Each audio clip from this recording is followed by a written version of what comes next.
Hey, welcome back to another video of Crypto Basics. In this video, we are going to learn how to request your personal data in Robinhood. Open up your preferred web browser and head over to robinhood.com. Make sure that you are logged into your account. After that, click on Account at the top right corner. From here, click on Settings option. Make sure that you are under Security and Privacy option. Scroll down until you see Request Personal Data option.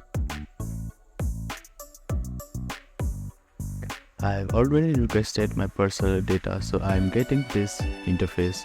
You will get a button saying Request your personal data. Click on it and you will receive an email address once your data is available for download. So right now it is on progress. After download is available, you can view it on your email address and download your data. So that is how you can request your personal data in Robinhood. Thank you for watching this video. Please do not forget to like, share and subscribe to our channel and comment down if you have any queries.